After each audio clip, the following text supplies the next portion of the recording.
శ్రీ మహాగణాధిపతయ నమః. మనం చాలాసార్లు ఏమనుకుంటామంటే గతంలో ఈ పొరపాటు చేసాం, మళ్ళా అవకాశం వస్తే ఈ పొరపాటు చేయకుండా ఉందాం అని ఒకసారి అనుకుంటాం. అలాగే మనం గతంలో ఈ తప్పు చేశాము, ఈసారి కనుక అవకాశం వస్తే ఈ తప్పు చేయకుండా ఈ సరైన నిర్ణయం తీసుకుని మన జీవితాన్ని బ్రహ్మాండంగా ముందుకు తీసుకెళ్ళగలుగుతామని ఆశపడుతూ ఉంటాం. ఇట్లా ఏదైనా సరే గతంలో చేసినటువంటి తప్పులు కానీ, మన వల్ల జరిగిన ఇబ్బందులు కానీ, మనకు తెలియకుండా జరిగినవి కానీ, తెలిసి జరిగినవి కానీ ఏవైనా సరే ఒక ఇబ్బందికరమైన పరిస్థితులు, దాని ఫలితాలు చేసినప్పుడు తెలివి కానీ, చేసిన తర్వాత మనకి చాలా బలంగా దెబ్బ కొడుతూ కనపడుతూ ఉంటాయి.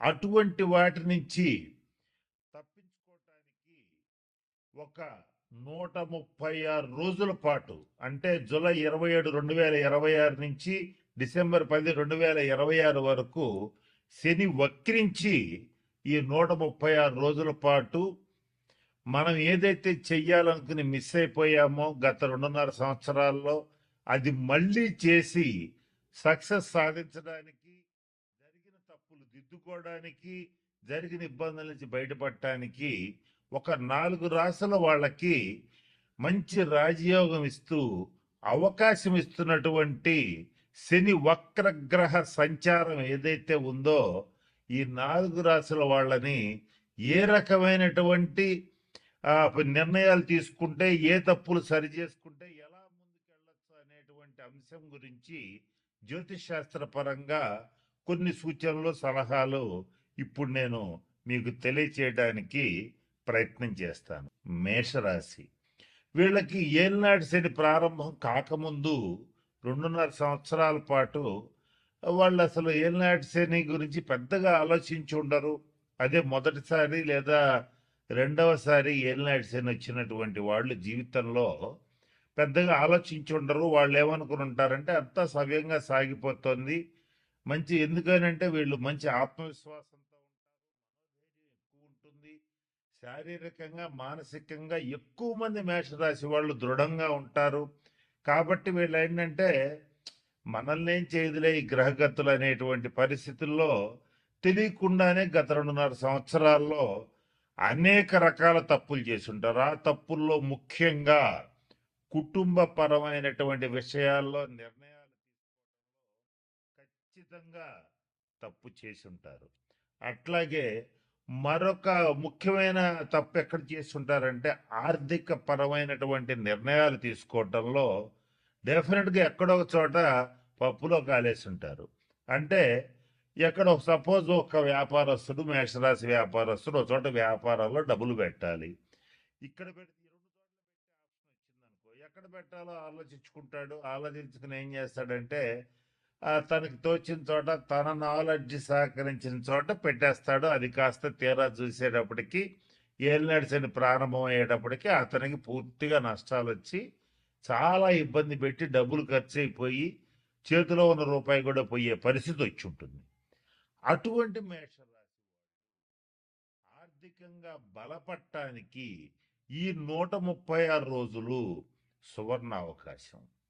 అంటే ఈ 136 రోజుల్లో మీరు ఏ నిర్ణయాలు అయితే చేస్తారో అవి చాలా బాగుంటాయి. గతంలో చేసే నిర్ణయాలతో కొంచెం బేరీజ్ చేసుకోండి, అంటే కంపేర్ చేసుకోండి. కంపేర్ చేసుకుని ఓకే, ఈసారి గతంలో తప్పు చేశాం కనుక ఈసారి తప్పు చేయొద్దు, ఈసారి కరెక్ట్గా ఇలా చేద్దామని అలా పెట్టుబడులు పెట్టడం, అలా తీసుకోవటం ఒక మంచి నిర్ణయం. అలాగే ఎక్కువగా ఏలినాటి శని ప్రారంభమైన వెంటనే మేషరాశి వాళ్ళకి ఏం చేస్తాడంటే ఎక్కువగా ఖర్చులు పెట్టిస్తాడు. ఆ ఖర్చులకి వాళ్ళకి సంబంధం ఉండదు, ఆ ఖర్చులు పెట్టాలని వాళ్ళు అనుకోరు. ఇగో ఇష్యూస్ లేదా హాస్పిటల్ బిల్స్ రీత్యా కానీ మనకి సంబంధం లేకుండా అనేక రకాల ఖర్చులు, అంటే కొంతమందికి డబ్బు ఇచ్చి తిరిగి రాదు వాళ్ళకి. వాళ్ళేంటి, వాళ్ళు తీసుకున్న తర్వాత ఇదిగో రేపిస్తా మాపిస్తా అని చెప్పి తిప్పుతూ ఉంటారు. ఇట్లా కూడా జరుగుతుంది. ఇట్లా ఏ రకంగా సరే అధికంగా డబ్బు చేజారిపోయిన పరిస్థితి గతంలో మేషరాశి వాళ్ళకి ఏర్పడింది. దాని నుంచి తప్పించుకోవడానికి ఈ 136 రోజులు గొప్ప అవకాశం. ఎట్లా చేయాలి అంటే నష్టద్రవ్య ప్రాప్తికి ఎట్లా ఎవరైనా డబ్బులు ఇచ్చి మిస్ అయినా ఏదైనా ఇట్లా జరిగితే కార్తవీర్యార్జున మంత్రాన్ని జపించండి. లేదా మీకు రాకపోతే ఎవరో ఒకళ్ళ బ్రాహ్మణ సహాయంతో మంత్రాన్ని జపించి ఆ తీర్థం గనక తీసుకునేటట్లయితే నష్టద్రవ్య ప్రాప్తి కలుగుతుంది మేషరాశి వాళ్ళకి. అంటే ఫైనాన్షియల్గా పోయిన డబ్బు లేదా రాదనుకున్న డబ్బు తిరిగి వస్తుంది. అలాగే మేషరాశి వాళ్ళు కొంతమంది ఏం చేసి ఉంటారంటే గతంలో కొంచెం ఆవేశపరులు గనక సహజంగానే కొంచెం కోపం వచ్చినప్పుడు పోయి కోర్టు కేసులు వేయటం, అవతల వాడు రాజీకి వచ్చినా కూడా వీళ్ళు రాజీకి రాకుండా కోర్టుల్లో న్యాయం జరుగుతుందనేటువంటి ఒక భ్రమతో ముందుకెళ్ళి డబ్బు, టైము, మానసిక శాంతి అన్ని పోగొట్టుకుంటారు. ఇలాంటి వాళ్ళు కూడా ఈ 136 రోజుల్లో ఆ తప్పుల్ని సరి చేసుకోవడానికి అవతల వాళ్ళతో కూర్చుని మాట్లాడి ఏదైతే ఉందో వ్యవహారం దాన్ని సెటిల్ చేసుకోవడానికి ప్రయత్నం చేయండి.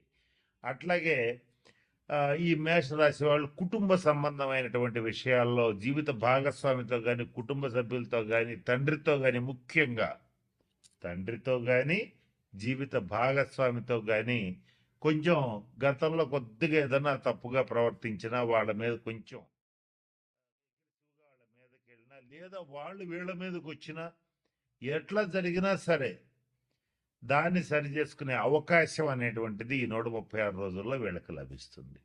అట్లా వీళ్ళకి ఫైనాన్షియల్గా, కుటుంబ పరంగా, వ్యాపార పరంగా, ఆర్థికంగా ముందుకెళ్ళటానికి ఈ శని వీళ్ళకి 136 రోజులు అద్భుతమైన అవకాశాలు ఇస్తాడు.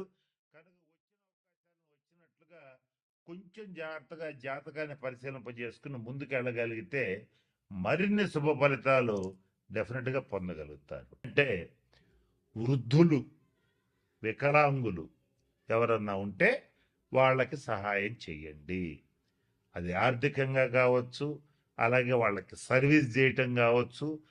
వికలాంగులు ముఖ్యంగా ఎవరైనా కుంటి వాళ్ళు ఎవరైనా ఉంటే వాళ్ళకి ట్రైసైకిల్స్ అంటే 3 చక్రాల బండ్లు ఇవ్వటం కానీ, లేదా వాళ్ళ ఆసుపత్రి ఖర్చులకు డబ్బులు ఇవ్వటం కానీ, రోగుల్లో కూడా మామూలు రోగులు కొన్ని దీర్ఘ రోగులకి, తరుణ రోగులకి తేడా ఏంటంటే తరుణ వ్యాధులు అంటే అప్పుడు వచ్చి అప్పుడే వారం 10 రోజుల్లో తగ్గిపోతాయి. దీర్ఘ రోగులు అంటే నెలలో సంవత్సరాల తరబడి వాళ్ళు రోగిష్టి వాళ్ళనే ఉంటారు. వాళ్ళకి సేవ చేయండి. ఇంకా కుదిరితే ఈ 6 రాసుల వాళ్ళు ఎవరైనా రక్తదానం చేసే అలవాటు ఉంటే చెయ్యండి, అది మీకు మంచిది. ఎవరైనా సరే ఈ 6 రాసుల్లో శనీశ్వరుడికి సంబంధించి మంచి ఫలితాలు పొందాలంటే ప్రభుత్వ ఆసుపత్రులకు వెళ్ళి అక్కడ ఉన్నటువంటి రోగులకి కావలసిన మెడిసిన్స్ ఇప్పించటం కానీ, ఏదైనా పళ్ళు ఇవ్వటం కానీ అవకాశం ఉంటే చేయండి. ముఖ్యంగా వృద్ధాశ్రమాలు, అనాథాశ్రమాలు కాదు, వృద్ధాశ్రమాలు ఎవరికైతే ఉంటాయో వృద్ధులకి సేవ చేయండి. వాళ్ళకి కావాల్సిన వైద్య సదుపాయం కల్పించండి, వాళ్ళకి కావాల్సిన సేవలు చేయండి. శని గ్రహం అనేటువంటి వృద్ధుల్ని సూచిస్తుంది, నల్లటి వాళ్ళని సూచిస్తుంది, కుంటి వాళ్ళని సూచిస్తుంది. అలాగే నలుపుకి సంబంధించినటువంటి విషయాలు, నూనెలకు సంబంధించిన విషయాలు, పత్తికి సంబంధించిన విషయాలు సూచిస్తుంది. ఈ 6 రాసుల్లో ఇటువంటి వాటికి సంబంధించి వృత్తి వ్యాపారాలు చేసేటువంటి వాళ్ళు చాలా జాగ్రత్తగా ఉండాలి. వీళ్ళకి తగిన నిర్ణయాలు తీసుకోవాలి, తగిన శాంతి పరిహార క్రియలు పాటించాలి. ఇలా చేస్తే ఖచ్చితంగా మంచి ఫలితాలు ఉంటాయి.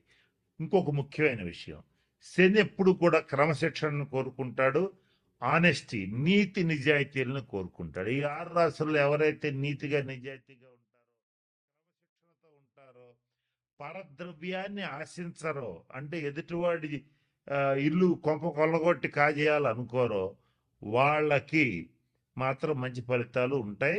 ఏదైతే నేను చెప్పినట్టుగా ఎవరో ఒకళ్ళ ఆస్తి కలుపుకుందాం, ఏదో ఒక రకంగా వాడి ఆస్తి వాడిని బెదరగొట్టో, భయపెట్టో, లేదా ప్రలోభాలకు గురి చేస్తూ లాక్కుందాం అనేటువంటి వాళ్ళు కానీ, తీవ్రంగా మద్యపానం చేసేటువంటి వాళ్ళు కానీ, అలాగే నిషేధిత ప్రదేశాలు అంటే జూద గృహాలు, వ్యభిచార గృహాలు, ఇటువంటి వాటి దగ్గరికి వెళ్ళేటువంటి వాళ్ళు కానీ వాళ్ళని మాత్రం ఈ 136 రోజులు కర్మకారకుడైనటువంటి శనీశ్వరుడు ఖచ్చితంగా ఇబ్బందులు పెడతాడు. కాబట్టి వాటి ఖచ్చితంగా పోవద్దు. ఈ 136 రోజులు అసలు పోవద్దు. కనుక నేను చెప్పినటువంటి విషయాలు గమనంలో పెట్టుకోండి, జాగ్రత్తలు పాటించండి. మన ఛానల్లోనే ఇంకా పరిహారాలు ఇస్తాను, మీకు షార్ట్స్ రూపంలో కూడా ఇస్తాను. వాటిని పాటించి ఈ 136 రోజులు మీకు అత్యంత అనుకూలంగా మార్చుకోవచ్చు. నేను చెప్తూ వీడియో మొదట్లో ఒక మాట చెప్పాను, వక్రీ బలి అన్న. వక్రించిన గ్రహం మరింత బలంగా పనిచేస్తుంది. ఆ బలంగా పనిచేసేటప్పుడు దాన్ని పాజిటివ్గా నెగిటివ్గా మార్చుకోవటం మీ చేతుల్లో ఉంటుంది. కాబట్టి నేను చెప్పిన అన్ని సూచనలు పాటించి అందరూ 12 రాసుల వాళ్ళు శనీశ్వరుడు యొక్క శుభ ఫలితాలు పొందాలని మనస్ఫూర్తిగా ఆశిస్తూ ఆ పరమేశ్వరుడిని ప్రార్థిస్తూ సెలవు తీసుకుంటున్నాను. స్వస్తి.